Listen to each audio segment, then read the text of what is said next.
So, Jai Hind everyone, welcome again to the Patriotic IS, and we will start with the daily current affairs of 8th of July. So, what are the topics that we are going to discuss one by one?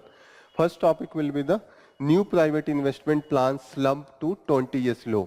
तो हमने अभी देखा है कि जो investment होता है किसी भी इकोनॉमी में, जो पैसे लगाते हैं कंपनी फॉर्म करने के लिए या और एक्टिविटीज के लिए, इकोनॉमिक एक्टिविटीज के लिए, वो 20 साल का इस बार सबसे ज्यादा कम आया है। जो एक्सपेक्टेशन था कि 2 लाख करोड़ से ज्यादा आएगा, वो नियर अबाउट 40,000 करोड़ आया है। तो वी विल डिस्कस दैट। तो जीएस पेपर 3 में इन्वेस्टमेंट एक टॉपिक है, तो उसके अंडर में ये आता है। ठीक है। Next topic that we will discuss is the red flag raised over the silver import from the UAE. UAE का फॉर्म क्या होता है? यूनाइटेड अरब अमीरात। वो वेस्ट एशिया का कंट्री है, समझ में आ रहा है। और हम देखें कि जो इंपोर्ट सिल्वर का है वो सबसे ज्यादा यहां से आ रहा है और through the gift city. Gift city एक तरीके का एक्सचेंज मार्केट टाइप का है, जहां पे फ्यूचर परचेजिंग और द स्टॉक मार्केट का परचेज होता है। तो हम देख रहे हैं कि यहाँ पे सिल्वर इंपोर्ट यूएई से आ रहा है, सबसे ज्यादा है। इससे ये घाटा हो रहा है, जो हमारा टैक्सेशन है, टैक्स जो हम सिल्वर पे लगाते हैं। सिल्वर का मतलब समझ में आ रहा है ना, व्हाट इज दिस? चांदी। तो यहाँ पे सबसे ज्यादा यूएई के थ्रू आ रहा है, गिफ्ट सिटी के थ्रू आ रहा है, तो टैक्सेशन पे इंपैक्ट आ रहा है, वो हम पढ़ेंगे। जीएस पेपर 3 इंटरनल सिक्योरिटी का पार्ट हो जाएगा, क्योंकि टैक्सेशन को छोड़ दे तो एक तरीके से ये टैक्स इवेजन है। इंटरनल सिक्योरिटी जो इकोनॉमिक है, फिनेंस है इंडिया का, उसको खतरा है, इसलिए इसको इंटरनल सिक्योरिटी के अंडर में देखेंगे।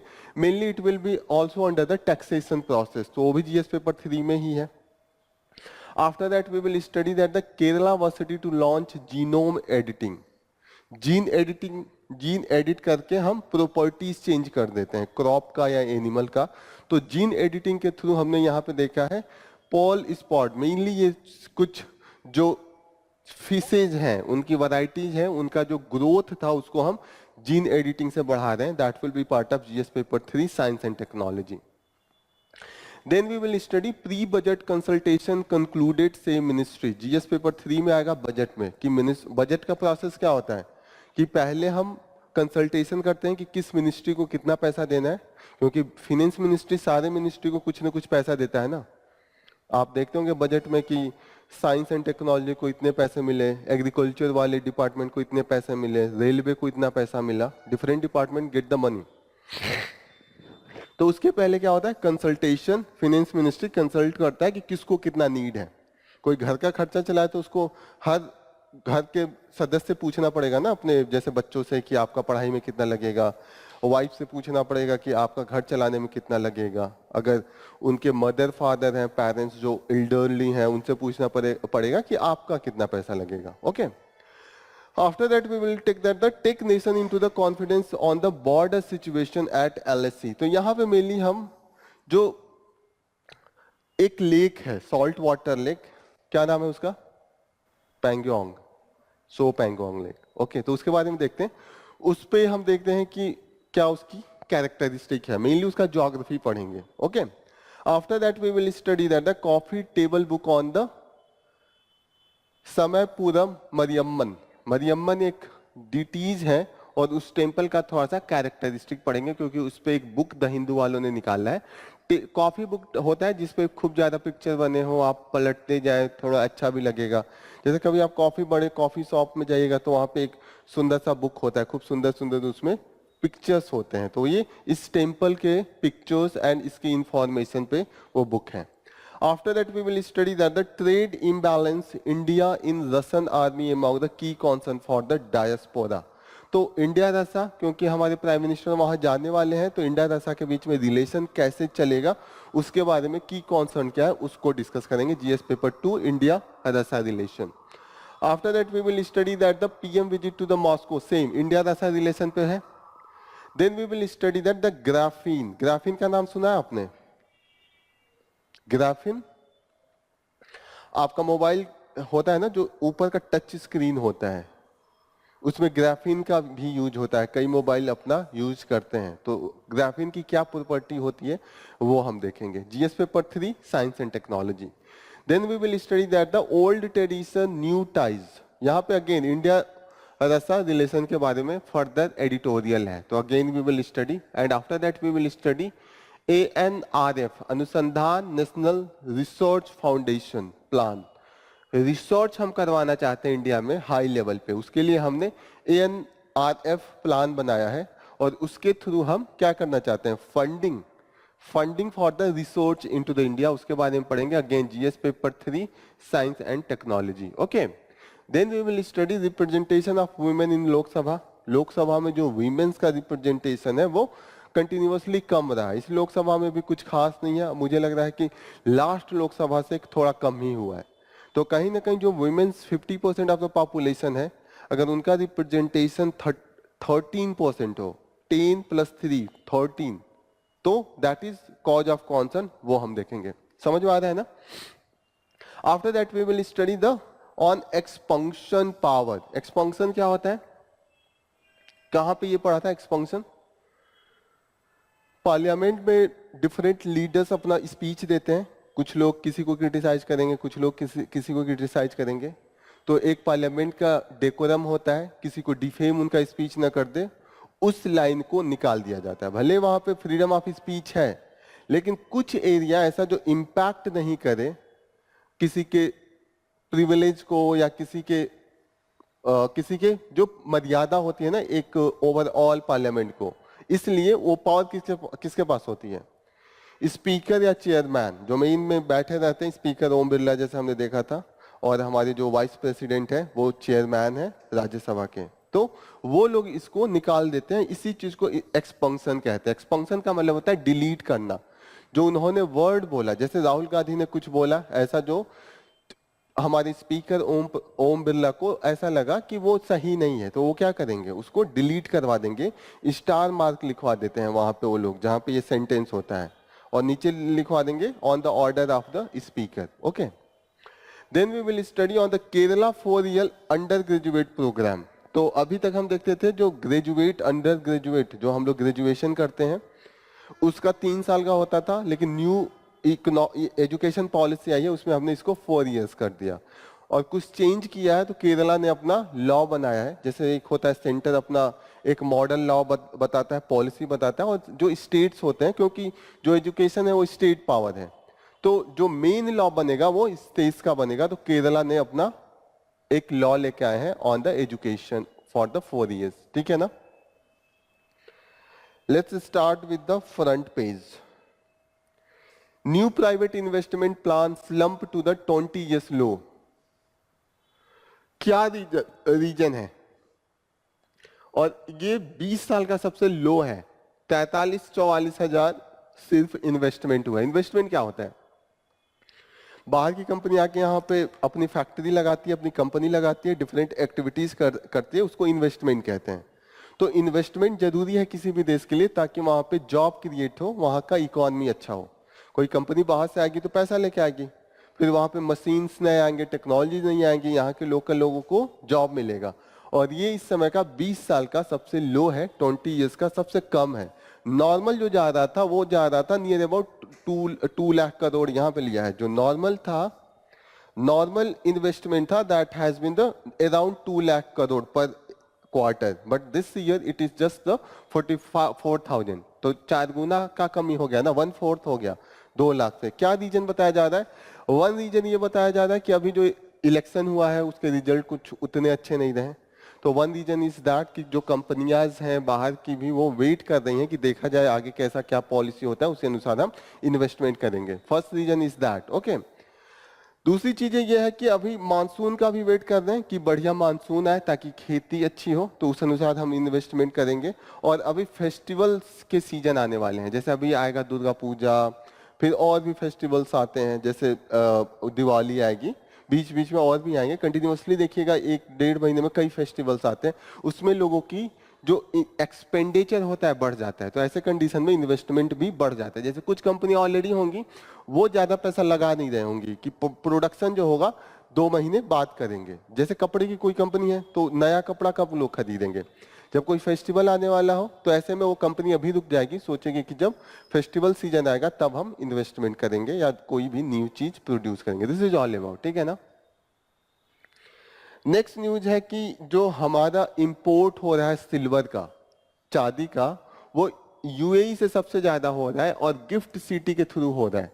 तो एक रीजन ये है, और भी देश हमारे लिए इंपोर्ट करते थे, दूसरे भी देशों से आता था, लेकिन यूएई से ही क्यों आ रहा है? यूएई में तो प्रोडक्शन नहीं है सिल्वर का। सिल्वर का प्रोडक्शन जैसे कि साउथ अमेरिकन कंट्रीज करते हैं, अर्जेंटीना करती है, अफ्रीकन कंट्रीज करती है, लेकिन यूएई में बहुत कम है। फिर भी यूएई से ज्यादा क्यों आ रहा है? नॉर्मल इंपोर्ट का जो टैक्स है वो 15% है, यहीं पे कहीं दिया हुआ है, दैट इज द 15%। कहीं 15% दिख रहा है? ये दिखा। जो नॉर्मल इंडिया इंपोर्ट ड्यूटी लगाता है सिल्वर पे वो 15% है, लेकिन यूएई से हमारा अभी एग्रीमेंट हुआ है, एक समझौता हुआ है इस देश से कि हम जो इंपोर्ट सिल्वर का या कोई भी इंपोर्ट होगा यूएई से, उस पे हम ग्रेजुअली 10% में 0% ला देंगे। अभी 2 साल हुआ, 3 साल हुआ, तो हमने घटा के इसको 8% पे लाया है और फ्यूचर में इसको 0% पे लेके जाना चाहते हैं। तो अब मानिए मैं किसी अर्जेंटीना से मंगा रहा हूं, तो अर्जेंटीना से यहां मंगाने का 15 रुपए लगेगा। 100 रुपए का चांदी मंगाऊंगा तो मुझे 115 देना पड़ेगा। यूएई से मंगाऊंगा तो मुझे 108 देना पड़ेगा। 100 रुपए का चांदी मंगाऊं तो मैं कहां से मंगाऊंगा? मैं यूएई से ही मंगाऊंगा, टैक्स कम लग रहा है। और यहाँ पे यूएई में कैसे पहुंच जाएगा? Smuggling and different other activities से यूएई पहुंच जाता है। ऐसा नहीं है कि टैक्स अगर वहां दे तो फिर दोबारा दे तो फिर तो टैक्स ज्यादा ही पड़ेगा, लेकिन स्मगलिंग होती है। और ऐसे केस में हमारा जो डाइवर्जन हो रहा है वो यूएई की तरफ हो रहा है। चीजें समझ में आ रही हैं? इसीलिए यूएई से इंपोर्ट एकाएक इंक्रीज हो गया है। अब रूल ये है कि जो भी ये टैक्स छूट मिलती है वो ऐसे चीजों पे मिलती है जिसका ओरिजिन उसी देश में हो, वो उसी देश में बना हो। जैसे यूएई में क्रूड ऑयल निकलता है तो वहां से मंगाए तो ठीक है, लेकिन मानिए कोई और देश बाईपास करके यूएई में भेज दे और यूएई से हमारे वहां आए, तो ओरिजिन तो किसी और देश में हो रहा है ना प्रोडक्शन। जैसे चाइना कुछ चीजें बहुत सस्ता बनाती है, और चाइना सस्ता बनाती है तो डायरेक्ट इंडिया में लाती है, तो हमारे जो यहाँ के मैन्युफैक्चरर हैं, जो प्रोड्यूसर हैं, जो लोग बनाते हैं सामान, वो उनके सामने कंपटीशन नहीं कर पाते हैं, और ऐसे केस में उनका जो बिजनेस होता है वो डिस्ट्रॉय हो जाता है। जैसे मानिए मैं एक कोई भी बिस्किट बनाने का फैक्ट्री खोला, या छोड़े वो बनाने का, मैं कोई खिलौना बनाने का, प्लास्टिक का खिलौना बना रहा हूँ, बॉल या बैट, वो मैंने यहाँ पे इंडिया में खोला, और इंडिया में हमारे पास टेक्नोलॉजी नहीं है, तो मैं 10 बॉल या 10 बैट प्लास्टिक का बनाने के लिए 500 रुपए लगा के बना रहा हूँ। लेकिन चाइना में वो बड़ी बड़ी टेक्नोलॉजी है, वो 10 जो बॉल है या बैट है या 100 बैट या बॉल है जो मैंने यहाँ पे 500 में बनाया है, चाइना में 100 ही रुपए में बना दे रहे हैं। चाइना वाला यहाँ भेजेगा 100 रुपए में बना के, अगर टैक्स वैक्स दे के भी 200 भी लगा दे तो वो इंडिया वाले की तुलना में 500 की तुलना में कम होगा, तो वो 250-300 में बेचेगा, और इंडिया वाला अपना 600-700 में बेचेगा, क्योंकि प्रोडक्शन के बाद उसको टैक्स और खर्चे भी तो लगाने होंगे। तो आम जनता का क्या खरीदने जाएगा? देशभक्ति इतना नहीं होती है कि आपको पैसा जब आएगा तो वो सस्ता ही जाएगा। आप जनरली कितनी भी देशभक्ति होती है, आप जाते हैं तो चाइनीज, गरीब आदमी चाइनीज मोबाइल क्यों खरीदता है? क्योंकि वो सस्ता पड़ता है। तो वहां पे देखिए, तो हमारा जो प्रोड्यूसर है, जो मैंने बनाया था खिलौना, वो बिकेगा? नहीं बिकेगा। फिर मेरी फैक्ट्री बंद हो जाएगी, फिर जो फैक्ट्री में लोग काम कर रहे थे उनको जॉब नहीं मिलेगा। तो इसीलिए हमने ओरिजिन, तो हम ऐसे कंडीशन में क्या करते हैं कि चाइना पे बैन लगा देते हैं कि चाइना से हम, या उसका टैक्सेशन 3 गुना 4 गुना कर लेते हैं कि आप आते आते 500 रेट हो जाए। समझ रहे हैं ना?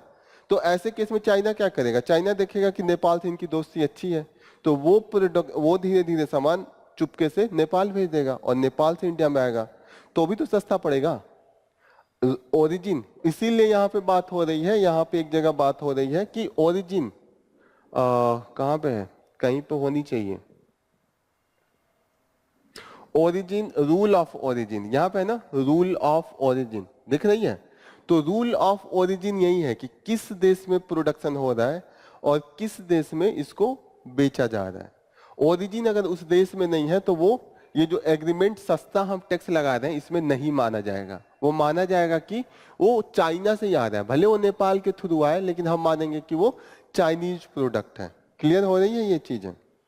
नेक्स्ट न्यूज है Kerala Varsity to launch genome editing mission to boost pearl spot production. तो यहाँ पे ये मेन बात जो हो रही है वो हो रही है फिश का प्रोडक्शन का। दो वैरायटी ऑफ फिश जो यहाँ पे केरला में बहुत फेमस हैं। पहली वैरायटी क्या है? What is the first variety? Tilapia. Tilapia एक है and other variety is Paul spot है। अब ये है कि ये वैरायटी प्रोड्यूस होती है, पॉल स्पॉट का बहुत डिमांड है, बहुत महंगा बिकता है और बहुत टेस्टी माना जाता है। तो पॉल स्पॉट जो बिकता है पर केजी 600 से 700 बिकता है, लेकिन इसको प्रोड्यूस होने में, इसको ग्रो होने में 12 महीने लग जाता है। लेकिन टिलापिया जो 300 जो सस्ते में बिकता है, टिलापिया 250 से 300 पर केजी बिकता है, लेकिन ये ग्रोथ इसकी तुलना में काफी तेजी से होता है। तो जीन एडिटिंग क्या होती है? What is the gene editing? जैसे हमारे अंदर का जितना भी गुण होता है कि मेरा नाक कितना बड़ा होगा, मेरा कान कैसा होगा, मेरी आंखें कैसी होंगी, मेरी आईब्रो कैसी होंगी, वो हमारे डीएनए में एक तरीके से सब कुछ इनकोडेड होता है। जैसे होता है ना कंप्यूटर में इनकोडेड होता है, उसके बाद आप कुछ भी लिखते हैं तो उसी अनुसार वो प्रोड्यूस करता है। तो एक इंसान जो होता है या कोई भी एनिमल होता है उसके अंदर डीएनए होता है और डीएनए से मिलकर जीन्स बने होते हैं। जीन्स टोटल इंफॉर्मेशन को रखते हैं, डीएनए जो होता है पर्टिकुलर एरिया का इंफॉर्मेशन लगता है। समझिए एक गुथा हुआ माला देखा है, तो अगर डीएनए को गुथ दे तो वो जीन हो जाएगा। अब जीन में माने किसी जगह पे स्पेसिफिक हो कि इसका जो प्रोड्यूसन ग्रोथ रेट है वो वाला डीएनए कहीं पे होगा, इंफॉर्मेशन लेके होगा, उसको जो डीएनए उसको इंफॉर्मेशन दे रहा है कि 12 महीने में बढ़ना, उसकी जगह पे मैं उसको इंफॉर्मेशन कहीं से बाहर से किसी और एनिमल का ऐड कर दूं कि वो 3 ही महीने में बड़ा हो जाए, तो वो जीन एडिटिंग हो जाएगा। हो गया ना? जैसे एडिट कर दिया हमने। समझ में आ रहा है? जैसे एक केक बनाया, केक में हमें मानिए केक हमने चॉकलेट वाला बनाया, लेकिन हमें स्ट्रॉबेरी भी थोड़ी सी चाहिए, तो कहीं एक जगह हल्का सा स्ट्रॉबेरी भी इंसर्ट कर दिया कि जब खाऊं तो उसका भी टेस्ट है। लेकिन जीन जो हमारे अंदर जीन होता है वो पूरा इंफॉर्मेशन देगा कि वो ग्रोथ कैसे होगा। जैसे ब्लू आई होनी है तो वो जीन से ही पता चल जाएगा कि अगर बच्चा जब प्रोडक्शन प्रोसेस जब स्टार्ट ही हो रहा है, जब एकदम बच्चा एकदम उसके सीड्स में है, जैसे आम है, फिर आम का पेड़ कैसे पैदा होगा? उसके सीड्स को बोते हैं, सीड्स के बाद पेड़ हो जाएगा और पेड़ के बाद जो दोबारा होगा वो जो भी दशहरी होगा वो होगा। अब जो सीड्स है, आम की गुठली है, उसी के जीन को बदल दें कि दशहरी में थोड़ा सा हम जर्दा वाला भी टेस्ट डाल दें या लंगड़ा वाला टेस्ट हल्का सा डाल दें। अब उसको बो दें, पेड़ होगा, उसके बाद जो प्रोडक्शन होगा वो कैसा होगा? हल्का सा उसमें जर्दा का भी टेस्ट आएगा, थोड़ा सा लंगड़ा का भी टेस्ट आएगा। तो हम एडिटिंग किस स्टेज पे करते हैं? एकदम जब सीड्स होते हैं, जब उसके एकदम बेसिक्स लेवल पे ही जीन का एडिटिंग करेंगे। समझ में आ रहा है? गुड़ बदल दिया, तो ये जीन एडिटिंग का ये फायदा है कि इन मछलियों का जो प्रोडक्शन प्रोसेस था वो इंक्रीज कर दिया। जैसे नॉर्मल मानिए हमारा जीन है, नॉर्मल एक बच्चे को पैदा होने में 9 महीने लगता है, कुछ ऐसा हम चेंज कर दे जीन में कि 6 महीने में ये प्रोसेस हो जाए। अभी तक हो नहीं रहा है, हो सकता है फ्यूचर में जीन एडिटिंग करके कर सकते हैं। हो सकता है कि किसी फ्रूट्स में है खूब वो टेस्टी लगता हो, जैसे जर्दा खूब मीठा लगता है, लेकिन हर एक जर्दे के आम में थोड़ा सा सड़ा हुआ पार्ट हल्का सा घुला हुआ होता है, तो कुछ ना कुछ उसके जीन में प्रॉब्लम है ना। ऐसा हम साइंस लाए कि वो वाला जिस जीन जो डीएनए बता रहा है कि वो सड़ा वाले का रीजन है, उसी को हटा दे तो और फिर उसको जोड़ दे। जैसे होता है ना जब कुछ टूट जाता है तो आप फिर हटा के बीच में चीजें जोड़ देते हैं, तो अगर वो जोड़ दें तो वो वाला सड़ा हुआ पार्ट हट जाएगा। जीन एडिटिंग का मतलब समझ में आ रहा है ना, कि बहुत ही बेसिक स्टेज पे हम उसके जीन्स को काट के हटा दे रहे हैं, खराब वाले पार्ट को, तो जो खराबी है वो हट जाएगी। जीन एडिटिंग का बहुत जगह यूज होता है, जैसे कि पेरेंट्स में कैसे कोई कोई बीमारी होती है जो पेरेंट्स से बच्चों में चली जाती है, होती है ना कोई कोई बीमारी। अब उस पेरेंट्स का जब सीड्स है, जब स्टार्टिंग बच्चा पैदा होने के पहले ही जैसे स्पर्म एंड एग्स मिलते हैं, तो उस जो फादर का स्पर्म है और जो मदर का एग्स है उसको हटा दे उसका जीन से, और उसके बाद उस बच्चे को फर्टाइल होने दे और बच्चा पैदा हो तो वो बीमारी नहीं होगी। क्लियर हो रही है? जीन एडिटिंग समझ में आ रहा है? जीन एडिटिंग क्या है? नेक्स्ट न्यूज अगेन ये टेम्पल के बारे में है। समयपुरम मरियम्मन टेम्पल कहां पे है ये? तिरुचनापल्ली। तिरुचनापल्ली कहां पे है? तिरुचनापल्ली को शॉर्ट फॉर्म में तिरुचि कहते हैं। कहां पे है? Where is this? किसी को पता है? तिरुचनापल्ली तमिलनाडु में है। गुड। मेनली ये एसोसिएटेड है, जो ये देवी हैं, जो डिटीज हैं, जो देवता हैं, वो माना जाता है incarnation of the goddess Durga. Incarnation का मतलब क्या होता है? इनकार्नेशन का मतलब एक जैसे भगवान होते हैं, दूसरे भगवान के रूप में जन्म ले ले तो उनको इनकार्नेशन कहते हैं। जैसे नहीं कहते हैं कि राम जी किसके अवतार हैं? अवतार कि विष्णु जी के अवतार हैं, होता है ना? इनकार्नेशन होता है। क्लियर हो रही है? इनकार्नेशन का मतलब होता है दूसरे गॉड का अवतार होना। और यहाँ पे दुर्गा, महाकाली, आदि शक्ति, निशुंभा, शुद्धिनी, ये सब जो डिटीज हैं इनकी ये अवतार मानी जाती हैं, जो हिंदू मैथोलॉजी में काफी फेमस हैं। टेम्पल का हिस्ट्री थोड़ा सा देख लिया जाए। ये मेनली 1200 साल पहले की टेम्पल है, लेकिन ये रिसेंट जो इसका है वो अभी हाल ही में 18th सेंचुरी में किंग विजय राया चक्रवर्ती 2 ने इसको रिनोवेट करवाया था। रिसेंट ओरिजिन ये है, लेकिन मेनली इनका कब माना जाता है कि 1200 साल पहले। आज से 1200 साल पहले क्या रहा होगा? 800 एडी। उस समय चोलास थे, उस समय वहां पे चोलास, पांड्याज, तो उस एरिया में वो रूल करते थे। ओके, बस आप इतना ही जानिए, that will be more than sufficient. यहाँ पे पैंगोंग लेक, ये लेक कैसा है? लद्दाख में है। सॉल्ट वाटर है ये है कि फ्रेश वाटर का है? लद्दाख में है तो क्या होना चाहिए? लद्दाख तो हिमालय पे है, वहां पे तो फ्रेश वाटर होना चाहिए।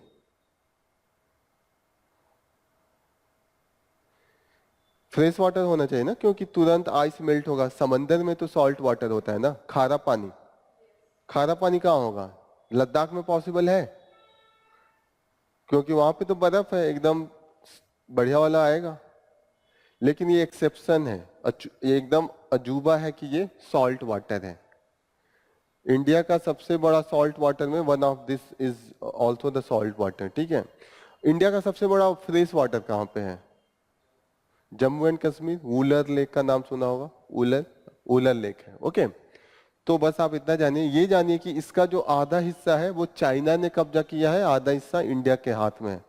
आधे से मतलब 40% इंडिया में है और 50% चाइना में है, और जो 10% है उस पर अभी विवाद चल रहा है। पहले 50-50 था, चाइना थोड़ा आगे आ गया, 10% और आगे आके कह रहा है मेरा है, तो अभी इस पे थोड़ा सा विवाद है, इसलिए ये न्यूज में है।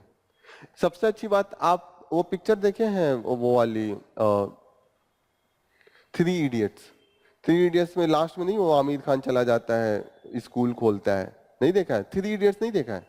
तो 3 इडियट्स में लास्ट में एक लेक दिखता है, उसके कलर बड़े अच्छे होते हैं, ब्लू, ग्रीन, ऐसे ऐसे होते हैं।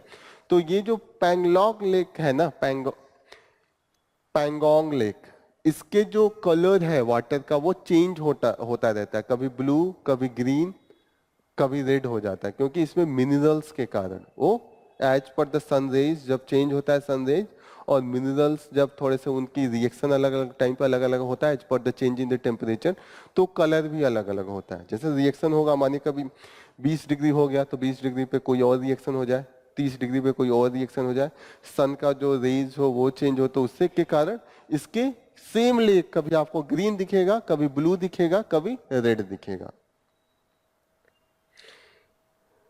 Next news, PM visit to Moscow will see the discussion on the energy and the trade. तो पीएम कहां जाके मिलने वाले हैं? डाचा और द स्टेट, जो इनका स्टेट है, इनका खास रहने का जगह है, वो कहां पे है? नोवो ओगैरोवो, अजीब नाम है, प्रोनाउंसिएशन में काफी दिक्कत हो रही है, ये रसन वाले लोग अच्छे से कर लेते हैं। तो दिस इज द नोवो ओगैरोवो। ठीक है, तो यहाँ पे ये है। तो एक चीज ये याद रखिएगा। दूसरी चीज ये है कि इंडिया और रसिया जिस पे काम कर रहे हैं कनेक्टिविटी को लेके, ये सब मेन एरिया है जहां पे हम कनेक्टिविटी के लिए डेवलपमेंट कर रहे हैं, जैसे रेल लिंक और द रोड लिंक बना रहे हैं। 3 ये काफी इंपॉर्टेंट है। International north south transport corridor, इसके थ्रू हम चाइना होते हुए रसा पहुंचने की कोशिश कर रहे हैं, सेंट्रल एशिया बीच में होगा। ऐसे ही आप देखिएगा चेन्नई व्लादिवोस्तोक मैरीटाइम रूट बना रहे हैं, जो हम मैरीटाइम से होते हुए चाइना को क्रॉस करते हुए चाइना और जापान के बीच से होता हुआ जो मैरीटाइम एरिया है वो व्लादिवोस्तोक में पहुंचने वाले हैं। और तीसरा रूट जो बना रहे हैं नॉर्थ सी कॉरिडोर बना रहे हैं। North sea corridor is the part of INSTC, ठीक है ना? चीजें समझ में आ रही हैं? ऐसे हमें काफी दिक्कत होता था पूरा यूरोप घूम के जाने के लिए, लेकिन अगर हम एक दिन हमने दिखाया भी था मैप में कि बाय दिस हमको सिर्फ ईरान जाना है और ईरान से होते हुए हम पहुंच जाएंगे सेंट्रल एशिया और सेंट्रल एशिया से रसा, ठीक है ना?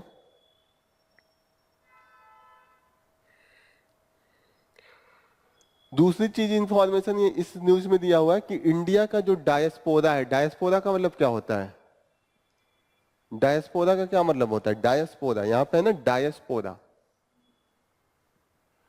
डायस्पोरा का मतलब होता है कि मैं इंडियन हूं, मैं जाके रसा में बस जाऊं, मेरे बच्चे जो होंगे वो इंडियन तो ओरिजिन होगा, लेकिन उनकी नागरिकता धीरे धीरे रसन हो जाएगी, वो रसा को ही अपना देश मानने लगेंगे, लेकिन उनकी यादें इंडिया से जुड़ी होंगी ना, तो वो इंडियन डायस्पोरा होता है। दूसरी चीज ये हो गया कि जो इंडिया के लोग कमाने जाते हैं वहां पे पढ़ने के लिए या कमाने के लिए, वो भी डायस्पोरा में ही आते हैं कि इंडिया के हैं, लेकिन इस समय उनकी एक्टिविटी, उनकी पढ़ाई लिखाई कहाँ चल रही है? दूसरे देश में।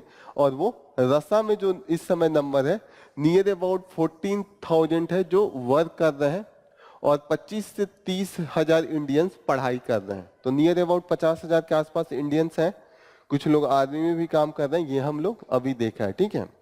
अभी देखिएगा कि इंडिया के पास एक मौका था कि जब यूक्रेन और रसा में लड़ाई स्टार्ट हो गई थी, युद्ध हो रहा है अभी भी है, तो ऐसे केस में जो यूरोपियन थे, यूरोप जैसे कि फ्रांस, जर्मनी, ये सब यूरोप के कंट्री है ना, यूरोप के कई कंट्रीज हैं, तो उनके जो कंट्रीज थे या यूएस या कनाडा जो था या ऑस्ट्रेलिया था, इन्होंने सैंक्शन लगा दिया था, कई सारे उन पे रिस्ट्रिक्शन लगा दिए थे रसा पे।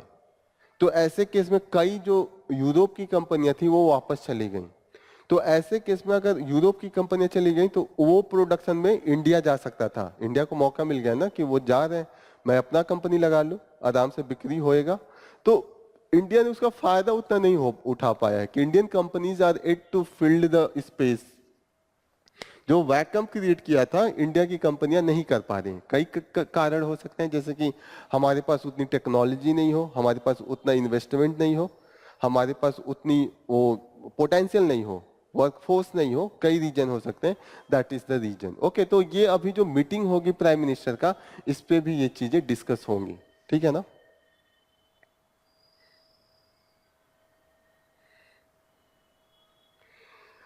नेक्स्ट न्यूज जो हम लोग लेने जा रहे थे, provisional answer key for the CUET inaccurate, CUET। ये क्या है CUET? Common university entrance test, CUET। E से इंट्रेंस, टी से टेस्ट, और UG से होगा अंडर ग्रेजुएट।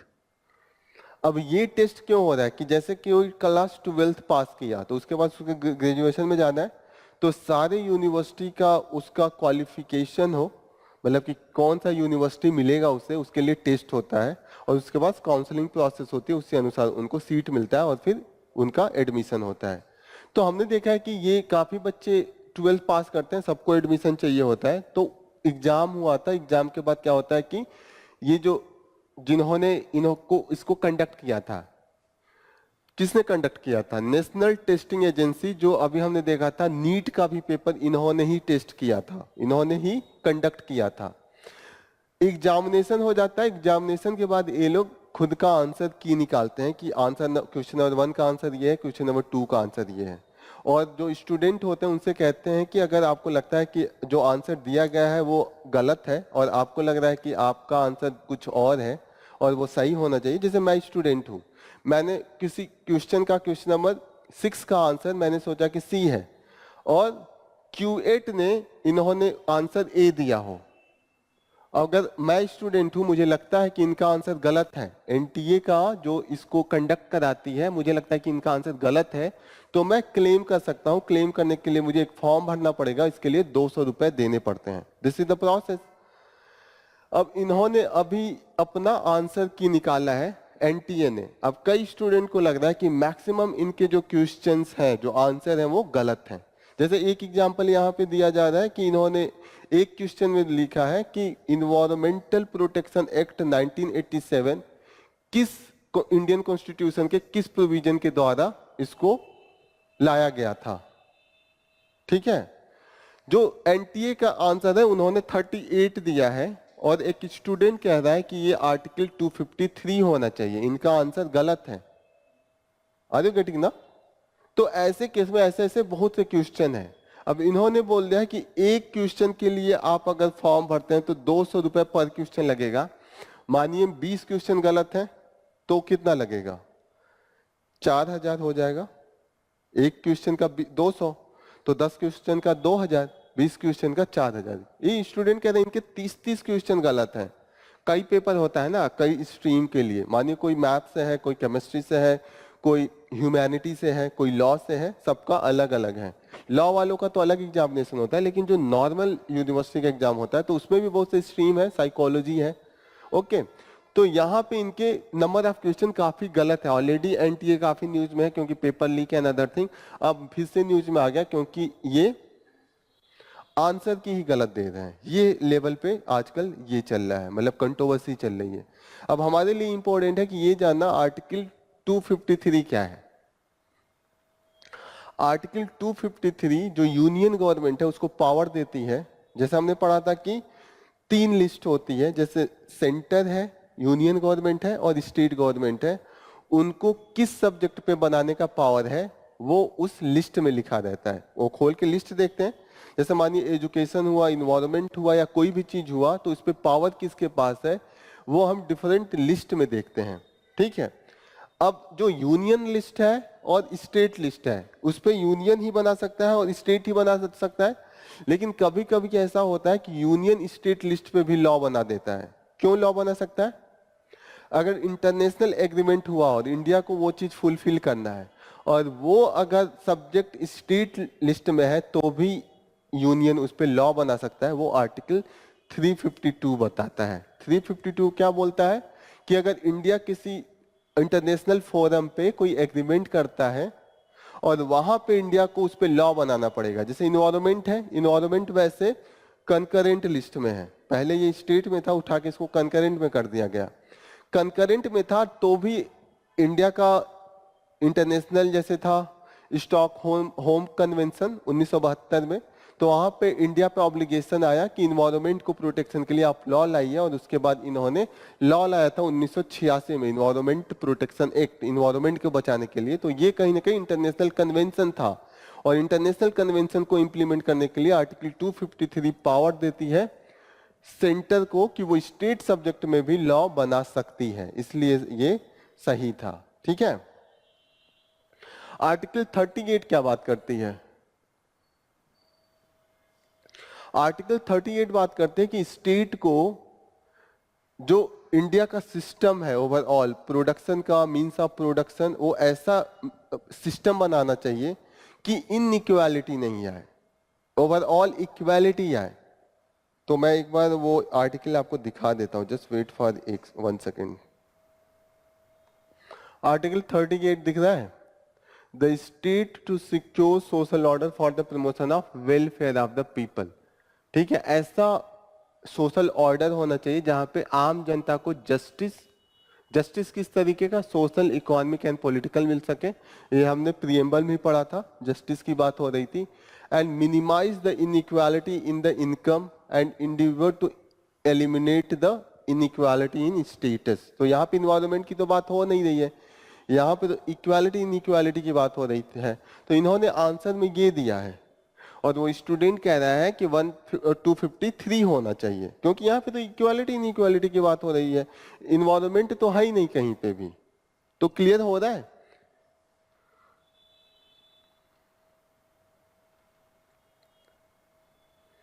नेक्स्ट न्यूज जो हम लोग लेंगे वो ग्राफीन को पढ़ेंगे। ग्राफीन, ग्राफीन किससे बना होता है? ग्राफीन कार्बन से बना होता है। कार्बन से डायमंड भी बना होता है। डायमंड इतना महंगा होता है, लेकिन कोयला भी कार्बन से बना होता है। देखिए एक ही चीज से कोयला भी बना है, एक ही चीज से डायमंड भी बना है। क्यों? क्योंकि उसका स्ट्रक्चरिंग अलग अलग हो जाता है। जैसे होता है ना, जैसे आप कोई चीज देखते होंगे लकड़ी से ही बहुत महंगा कोई कोई चीज बना होता है, उसी लकड़ी से कोई सस्ता भी बना होता है। उसी लकड़ी को आग में भी जला के खाना भी बना लेते हैं, मुश्किल से वो 5 रुपए का मिल जाएगा। उसी लकड़ी से कुछ ऐसा बनेगा कि 5 लाख में मिलेगा। जैसे होता है ना बांस से, उसी बांस से टोकरी भी बन जाती है, उसी बांस से मछली मारने के लिए वो डंडा भी बना लेते हैं। तो अलग अलग तरीके से अलग अलग उसका यूज होता है, अलग अलग प्रॉपर्टी हो जाती है। तो इस जैसे कार्बन से ही कोयला भी बना होता है, कार्बन से ही ग्राफीन भी बना होता है। अगर सेम एलिमेंट से डिफरेंट फॉर्म में हो और डिफरेंट तरीके का शेप हो जाए तो उसको क्या बोलते हैं? एलोट्रोप्स बोलते हैं। तो अब कार्बन से ही ग्राफीन भी बना है, कार्बन से डायमंड भी बना है, कार्बन से ग्रेफाइट भी बना है। तो सब क्या है? एलोट्रोप्स है। एलोट्रोप्स, एलोट्रोप्स मतलब एक ही एलिमेंट से कई तरीके के शेप बने और उनकी प्रॉपर्टी और उनका गुण जो है कैरेक्टरिस्टिक अलग अलग हो। ओके। जो ग्राफीन है बहुत यूज का है। पहली बात कि ये जो होता है single layer of the carbon होता है, एक लेयर होगा, single layer of the carbon, single layer of the carbon. और अरेंजमेंट होता है वो हनी का, जो आपने ये मधुमक्खियों का छत्ता देखा है, उसका जो शेप होता है हनी कम, उस शेप में बना होता है। एक बार मैं आपको दिखाता हूं। ये देख रहे हैं ये जो शेप है, ये वाला अरेंजमेंट होता है सिंगल लेयर होता है, कई लेयर नहीं होंगे। एक होता है ना कि कई लेयर, जैसे आप देखते होंगे कि ईंट के ऊपर ईंट के ऊपर ईंट कई लेयर हो गया। ईंट का सिर्फ एक परत हो तो उसको सिंगल लेयर बोलेंगे। कार्बन का ये सिंगल लेयर्ड होता है, it is the single layer of the carbon. ठीक है। और पैटर्न होगा वो Honey comb pattern. Honey comb, जो मधुमक्खी के छत्ते को हनी कॉम्ब कहते हैं। समझ में आ रहा है?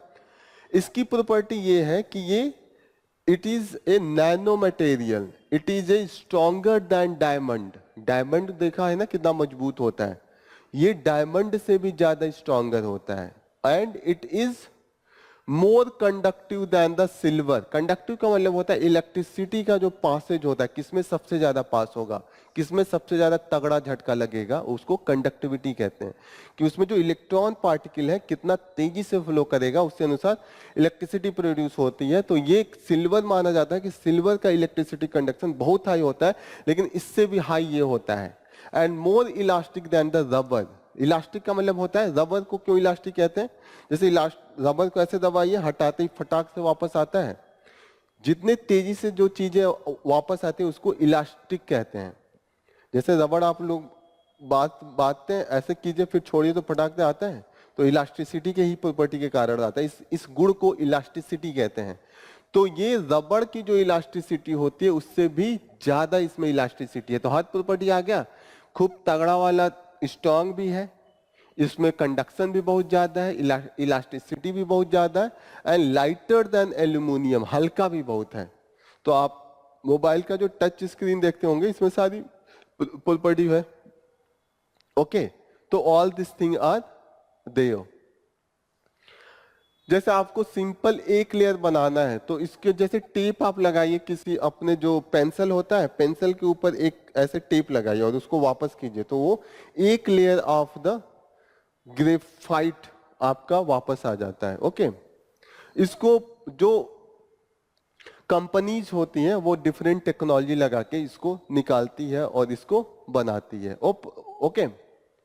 Scientist use the sophisticated method. अगर ग्राफीन को कॉन्क्रीट के साथ मिक्स कर दिया जाए तो और स्ट्रॉन्गर हो जाता है। कॉन्क्रीट जैसे आपका मकान बनता है, अगर उसमें हम ग्राफीन लगा दें तो उसकी प्रॉपर्टी और ज्यादा वो स्ट्रांग हो जाती है, टूटेगी नहीं जल्दी रोड। तो रोड में भी बना सकते हैं। 2019 में साइंटिस्ट ने ये भी एक्सपेरिमेंट किया कि जो ग्राफीन का जो लेयर है थोड़ा सा अल्टर कर दे, हल्का सा रोटेट कर दे दो लेयर को लगा के, तो वो सुपर कंडक्टर बन जाता है at the low temperature. Super conductor क्या होता है?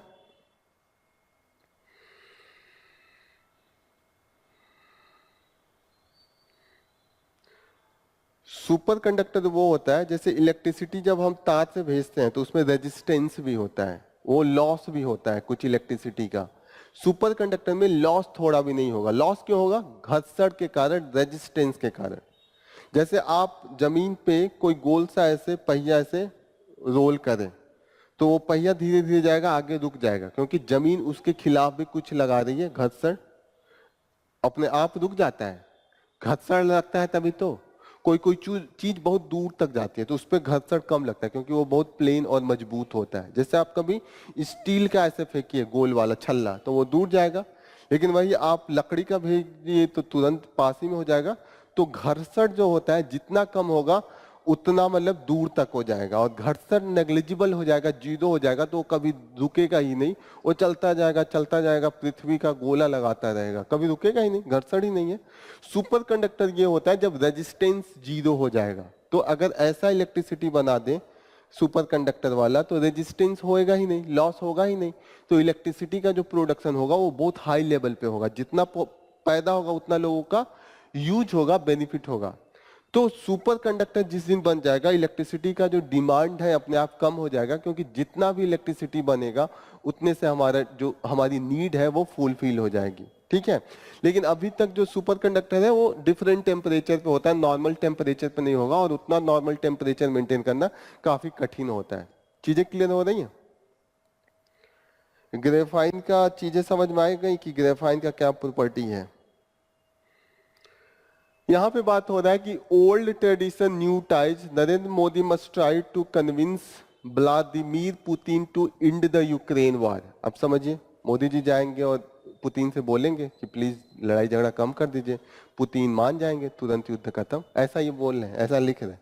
तो ये इनका मानना है कि अभी इंडिया का जो समिट है 2022 के बाद नहीं हुआ है, और ये जो मीटिंग हो रही है पहली बार हो रही है। इस बीच हमने देखा है कि कंटिन्यूसली चाइना के साथ भी जो डिपेंडेंसी है रसा की बढ़ी है। अब रसा लड़ रहा है उधर, चाइना से भी यूएस की दुश्मनी है, तो नहीं होता है कि दुश्मन दुश्मन आपस में दोस्त हो जाते हैं। चाइना का यूएस का दुश्मन रसा, यूएस का दुश्मन चाइना, तो रसा और चाइना दोस्त दोस्त।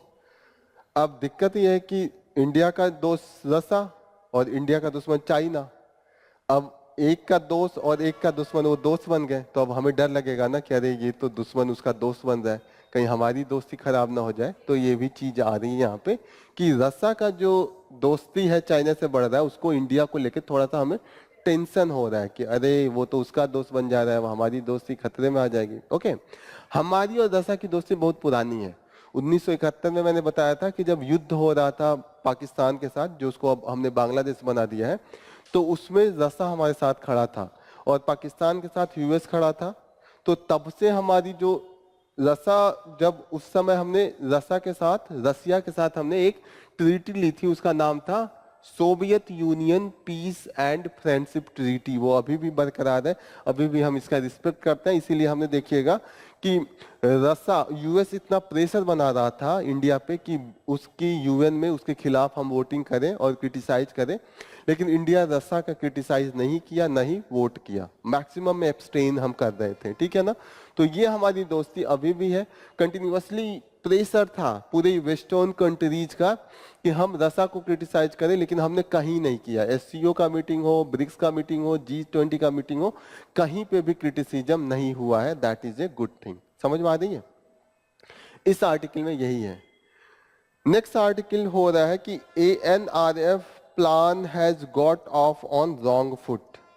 ANRF क्या है? ANRF Anusandhan national resource foundation bill है, और ये बिल इसलिए लाया गया कि हमें ये लग रहा था कि इंडिया में रिसोर्स एंड डेवलपमेंट ज़्यादा है नहीं।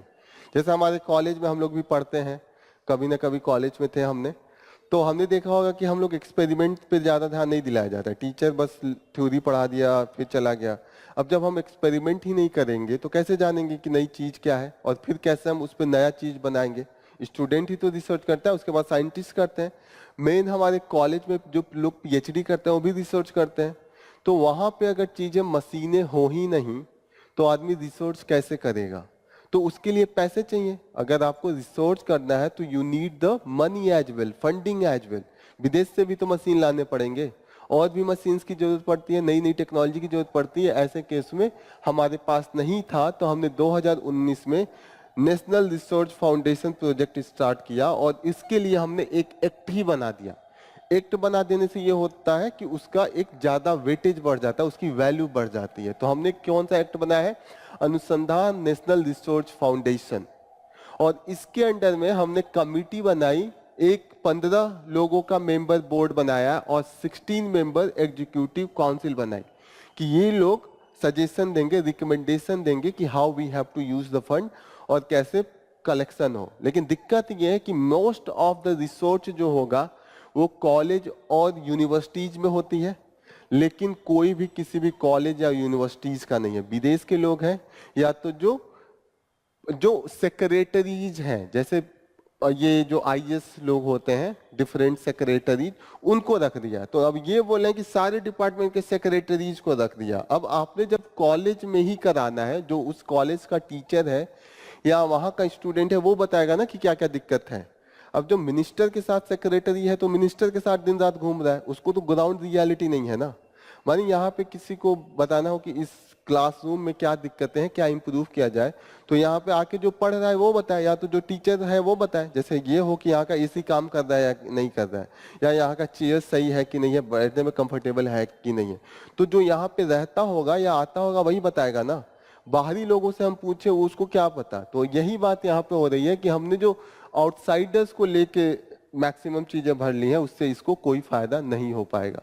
इन्होंने बोला कि जो हमारा बजट का एम है कि बजट जो फंडिंग हो रिसर्च एंड टेक्नोलॉजी के लिए वो 4% तक लेके जाए। अभी हमारा जो बजट है काफी कम है, 1% से भी कम है, 0.6% के आसपास ये हमारा फंडिंग में जो रिसर्च एंड टेक्नोलॉजी में वो है। ओके, तो कहीं ना कहीं इसी का ये पूरा डिस्कशन है कि कैसे चीजों को बढ़ाई जाए। यहाँ पे वही सब लिखा है कि specially the university system and know how get things done ground rather than the being the advisory role. Okay, therefore creating a single committee formulate and implement strategy on the ground is crucial. तो आप ऐसी committee या council बनाइए जिसमें वहां के लोग हैं और ग्राउंड रियलिटी को जानते हैं, तब वो चीजें अच्छी हो सकती हैं। यहाँ पे फर्दर वो बात कर रहे हैं कि अगर पावर दिया जाता है कि जो वहां के फंडिंग हो, तो रिसर्चर्स को या स्टूडेंट्स को या जो वहाँ के टीचर्स जो रिसर्च कर रहे हैं, वो साइंटिस्ट जो है, उनको क्या चाहिए? पहली चीज ये चाहिए कि उनको उनके पास ब्यूरोक्रेटिक हर्डल ना हो। ब्यूरोक्रेटिक हर्डल का मतलब ये नहीं कि आपको फंड चाहिए 5 लाख का, आपको कोई एक्सपेरिमेंट करना है उसमें 5 लाख रुपए लगेगा। अब आप उसको निकालने के लिए 10 जो आईएएस सिविल सर्वेंट है उनके ऑफिस में दौड़ना पड़ा कि आप साइन कर दीजिए, क्योंकि जितना दौड़ाएंगे उतना वो घूसखोरी होती है। वो कहेगा ये दे दो, 5,000 हमको दे दो। तो कहीं ना कहीं bureaucratic hurdle is not good thing. दूसरी चीज इन्होंने कहा है कि फ्लेक्सिबिलिटी ऑफ स्पेंडिंग करें मनी। जैसे ये नहीं कि इसी पे करना है। जैसे मैं रिसर्चर हूँ, अब मुझे लगा कि मुझे इस पेन को बनाने के लिए कुछ स्प्रिंग चाहिए स्पेशल टाइप का, तो वो मैं डिसाइड करूंगा ना कि इसको लगाने के लिए एक स्पेशल टाइप का मेटल चाहिए, मैं प्लास्टिक से नहीं, मैं इसको कॉपर से बनाना चाहता हूं। तो जो यहाँ पे फ्लेक्सिबिलिटी, स्पेंडिंग ऑफ मनी कहाँ कितना करना है, वो जो साइंटिस्ट है वो डिसाइड करे, किसी ऑफिस में कोई ऑफिसर नहीं डिसाइड करे। समझ में आ रहा है ये चीजें। और तीसरी चीजें ये है कि गवर्नमेंट का जो ई मार्केट प्लेस है, गवर्नमेंट का एक प्लेटफॉर्म है जहां से अब कंपलसरी किया जा रहा है कि गवर्नमेंट का अगर फंडिंग हो रहा है तो सामान वहां से खरीदा जाए। लेकिन दिक्कत है कि उस मार्केट प्लेस पे वो सामान ही नहीं मिले। तो माने मुझे रिसर्च करना है तो मुझे सिर्फ एक दुकान से अगर बात दिया जाए कि मैं इसी दुकान से खरीद सकता हूं, ऐसे कंडीशन में अगर उस दुकान में कुछ नहीं है तो मेरे पास फ्रीडम नहीं रहेगा कि मैं दूसरे दुकान से खरीद सकूं। तो ऐसे में मेरा हाथ बच जाएगा, मैं अपना एक्सपेरिमेंट डिले करूंगा, या तो वो दुकान वाला 10 महीने बाद लाए या तो वो लाए नहीं। तो ऐसे कंडीशन में जो government e market place portal पे एक रिस्ट्रिक्शन है कि आप यहाँ से खरीदें, ये सब भी वो जो फंडिंग हो रही है और जो स्टूडेंट पे रिस्ट्रिक्शन है या जो साइंटिस्ट पे रिस्ट्रिक्शन है वो हटा दिया जाए। ये इस आर्टिकल में एनालिसिस किया गया। क्लियर हो रहा है? नेक्स्ट न्यूज है, this is talking about the problem of special package. Special package क्या है आप बताइए, ध्यान से देखिए, हम लोग पढ़े हैं कई बार। स्पेशल पैकेज, स्पेशल पैकेज जैसे स्टेट डिमांड करती है कभी कभी कि हमें स्पेशल पैकेज दिया जाए, वो सेंट्रल गवर्नमेंट से। एक होता है ना स्टेट गवर्नमेंट, एक होता है सेंट्रल गवर्नमेंट। एक मोदी जी हैं prime minister, central government. State government जैसे केजरीवाल है, अरविंद केजरीवाल जी हैं, हमारे योगी आदित्यनाथ जी हैं, स्टेट गवर्नमेंट। तो कभी कभी जैसे बिहार के इस समय गवर्नमेंट चीफ मिनिस्टर कौन है? नीतीश कुमार। ऐसे तेलंगाना के कौन है? रेवंत रेड्डी आई थिंक, ठीक है। ऐसे केस में ये होता है कि जो स्टेट गवर्नमेंट होती है वो सेंट्रल गवर्नमेंट से कहती है कि मुझे स्पेशल पैकेज चाहिए। स्पेशल पैकेज का मतलब कि हमें खास तरीके से सहायता चाहिए, कुछ ज्यादा पैसे चाहिए।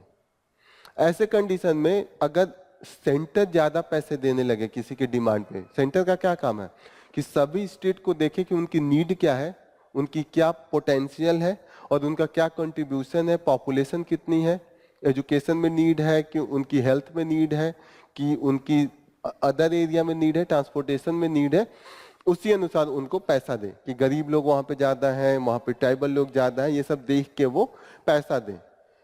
कभी कभी कंडीशन ऐसा आ जाता है कोलिशन गवर्नमेंट, जैसा अभी कोलिशन गवर्नमेंट बना, बिहार एंड आंध्र प्रदेश के चीफ मिनिस्टर जिन्होंने सपोर्ट किया, जिनकी पार्टी ने, उनका सपोर्ट हट जाए तो गवर्नमेंट गिर जाएगी मोदी जी की। ऐसे केस में क्या होता है कि जो प्रेशर बना के स्पेशल पैकेज ले लेते हैं, तो हमारे जो फेडरल स्ट्रक्चर है, जैसे फेडरल स्ट्रक्चर में क्या है कि यूनियन सारे स्टेट को इक्वल ट्रीट करेगा।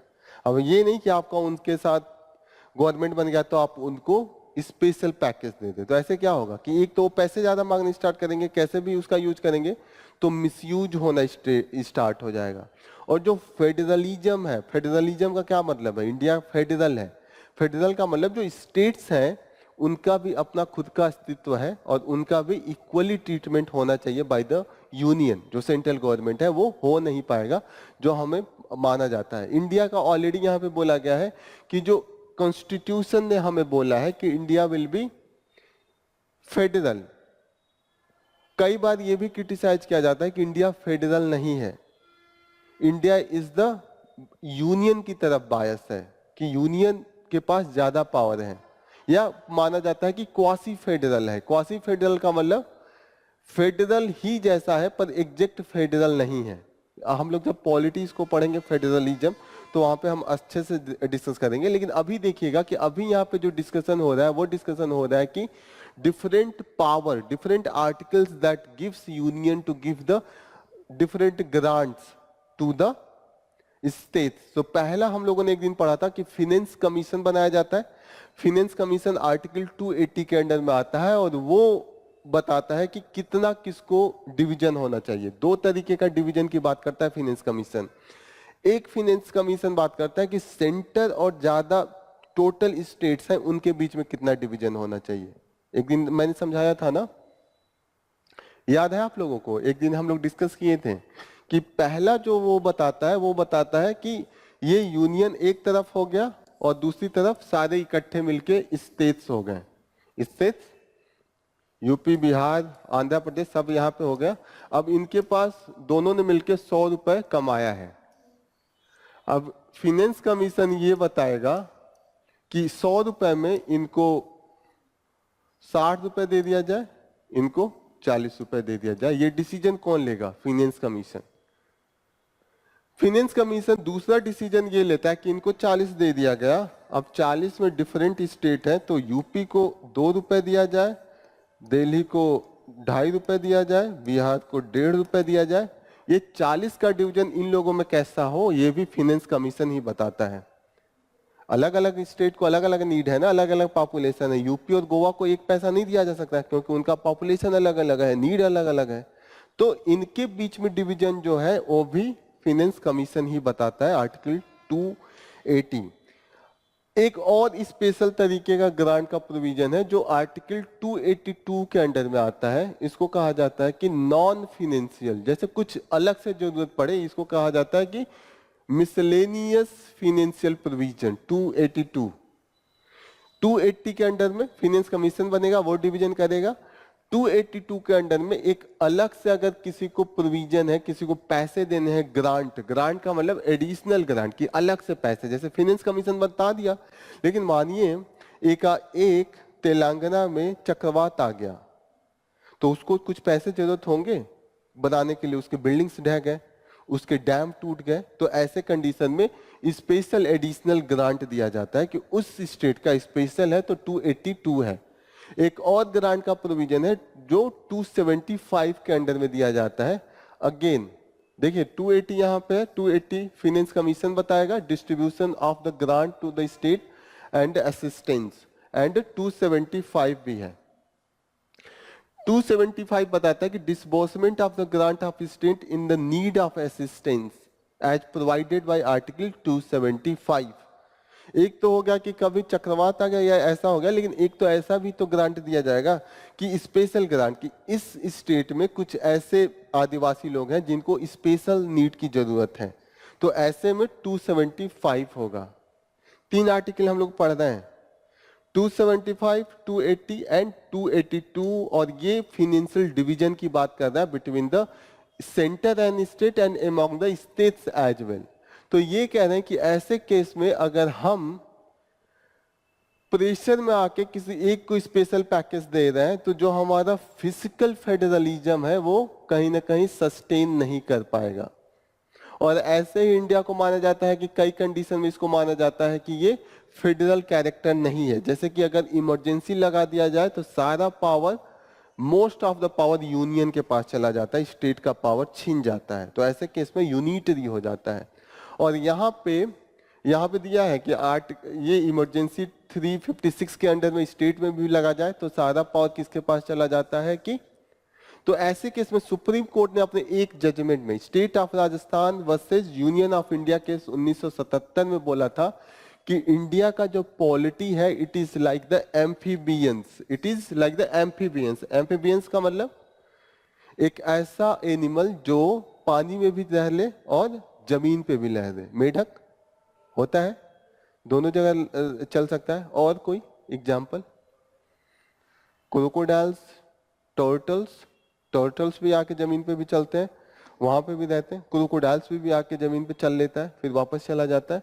तो एम्फीबियंस होता है कि जो इंडिया का फेडरल है वो यूनिटरी भी हो जाएगा, जब इमरजेंसी लगेगा तो यूनिटरी हो जाएगा, स्टेट का अस्तित्व तो चला जाएगा, लेकिन एक ऐसा भी कंडीशन आएगा नॉर्मल कंडीशन जब वहां पे फेडरल रहेगा। तो दोनों ही कंडीशन है। ओके, तो यही बोला है। विल्ट का मतलब क्या होता है? विल्ट का मतलब मुरझा जाना। तो ऐसा नहीं है कि कोलिशन गवर्नमेंट का सिचुएशन ऐसा है कि जो फेडरलिज्म का प्रिंसिपल है वो विल्ट हो जाए, उसकी मुरझा जाए। This is here, this is talking. Clear हो रहा है? यहाँ पे फाइनेंस कमीशन का मेन क्या काम है ये बताया हुआ है। डिस्क्रिशनरी ग्रांट आर्टिकल 282 के अंडर में देते हैं।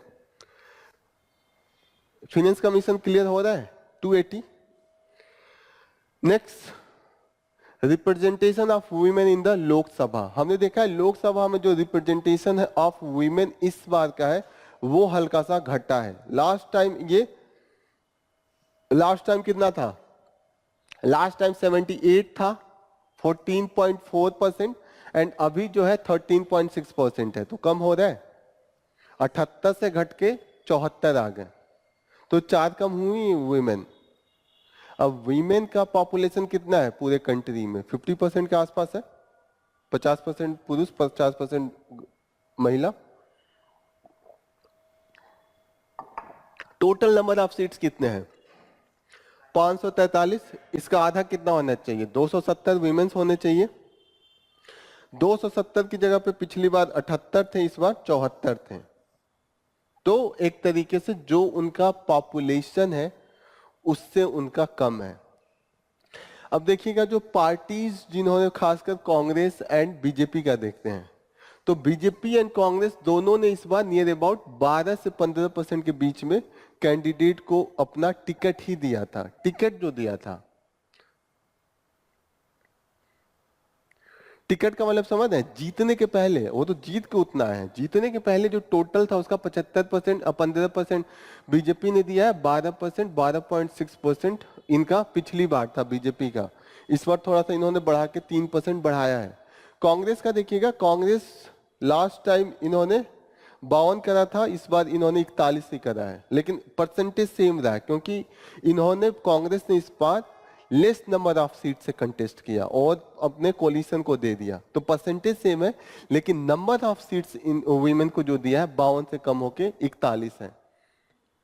तो कहीं ना कहीं देखिएगा यहाँ पे लिस्ट दिया हुआ है कि किस पार्टी ने किसको दिया है। सबसे ज्यादा जो वुमेन का कैंडिडेट को दिया था परसेंटेज, वो तृणमूल कांग्रेस ने दिया है।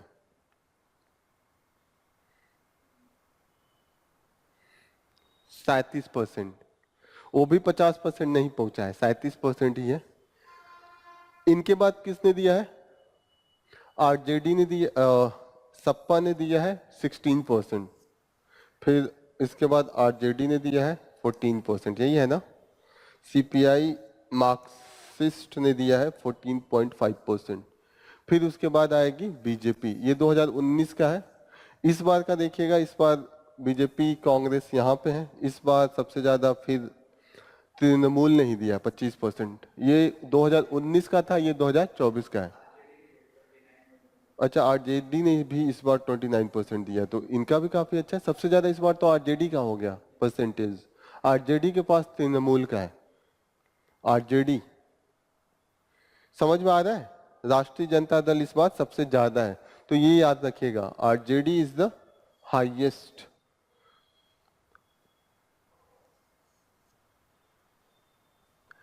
ठीक है,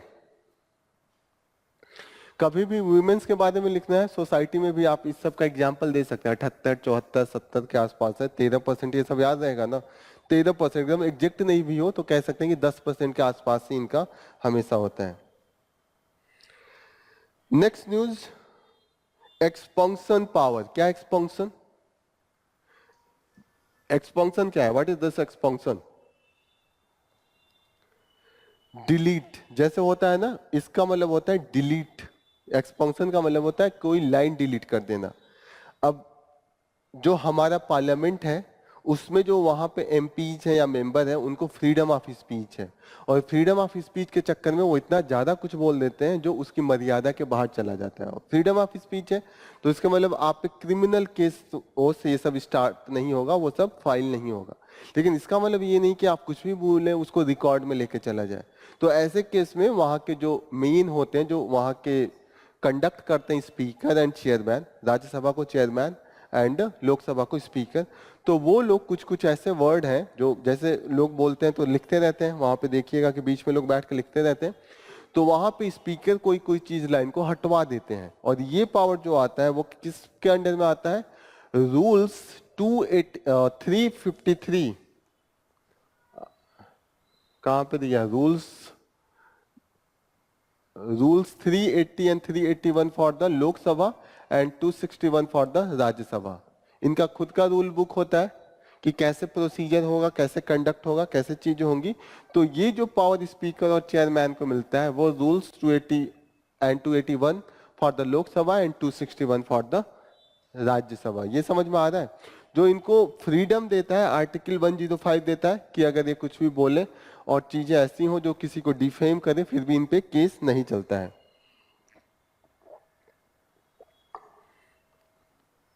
तो स्पीकर, कुछ चीजें ये भी हैं कि इनके पास एक बना हुआ डिक्शनरी भी है, वर्ड, फ्रेज एंड एक्सप्रेशन जो डिफेमेटरी हो, इनडिसेंट हो, अनपार्लियामेंट्री हो, अनडिग्निफाइड हो, इनके पास रिकॉर्ड भी है।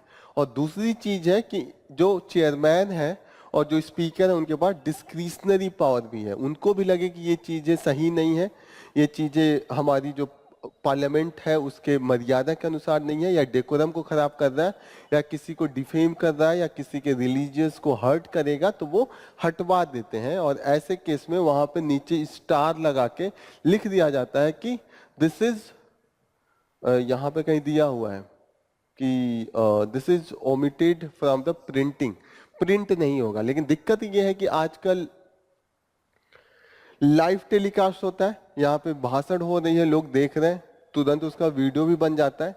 तो आप हटा भी दें, लेकिन लोगों के पास तो वो तो आजकल मिल जा रहा है ना कि क्या उन्होंने बोला क्या नहीं बोला।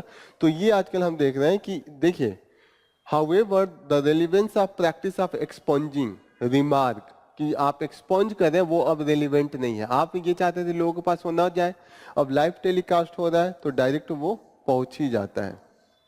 ठीक है, तो ये यहीं पे ये दिया हुआ है। अब दिक्कत ये भी एलिगेशन आजकल लगने लगता है कि स्पीकर ने हमारा निकलवा दिया, जो उनके पार्टी का उनको नहीं निकलवाया। तो ये भी एक तरीके से बायसनेस का एक तरीके से क्या लगता है, एलिगेशन, आरोप प्रत्यारोप लगता रहता है।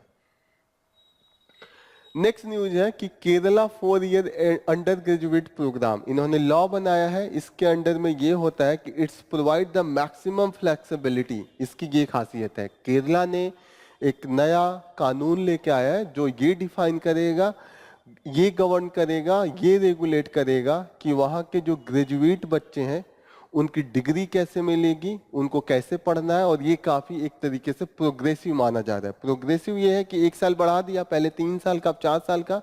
अब ये मान रहे हैं कि 1 साल जो एक्स्ट्रा है तो बच्चा उसमें डिफरेंट स्किल सीखेगा, जैसे कि कैसे कि डेटा मैनेजमेंट करे, या कंप्यूटर का एजुकेशन करे, या अलग से जो भी न्यू टेक्नोलॉजी आ रही है उसका एजुकेशन कैसे करे। तो यहाँ देखिएगा कि न्यू जो है वो using the digital technology, computational method, data analytics and the skill for the essential things. जैसे नॉर्मल हम लोग बीए में कर लेते हैं, लेकिन हमारे पास स्किल्स नहीं होते हैं तो हमें जॉब नहीं मिलता है। कोई किसी को जॉब क्यों देगा? क्योंकि वो देखेगा कि वो मेरा काम करेगा कि नहीं। अब कंपनी को जरूरत कुछ और है, उसको उसके जैसे मशीन खुलवा के कुछ सामान सही करवाने हैं और आपको बस थ्योरी पढ़ के आ रहे हैं, तो ऐसे केस में वो क्या करेगा? उसको तो जरूरत नहीं है। तो ऐसे केस में स्किल्स को 1 साल और बढ़ा के दिया जाएगा ताकि जो बच्चे हैं उनकी स्किलिंग हो और वो एलिजिबल हो for the many other job, employment इनको कई एरिया में मिल पाए। दूसरी इसकी अच्छी चीज है कि flexibility in term of study and choice of discipline है।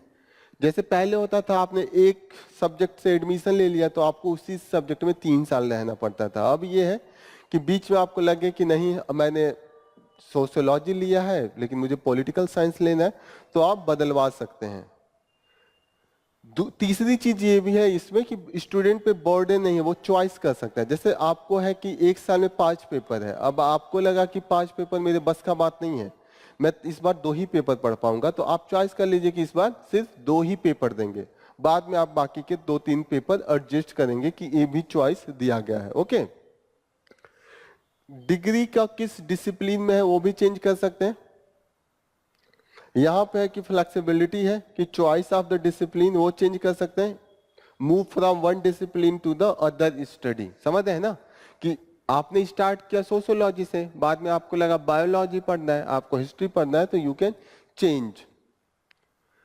उन्होंने सेमेस्टर वाइज लोड, जैसे होता है ना कि 2 पेपर इस बार दूंगा अगली बार 4 पेपर दूंगा, तो ये भी semester wise they can change. तो कहीं ना कहीं स्टूडेंट के लिए ज्यादा अच्छा हो गया। ऐसे इंपोज होता था कि 5 ही पेपर देना है एक सेमेस्टर में, आप बदल नहीं सकते हैं।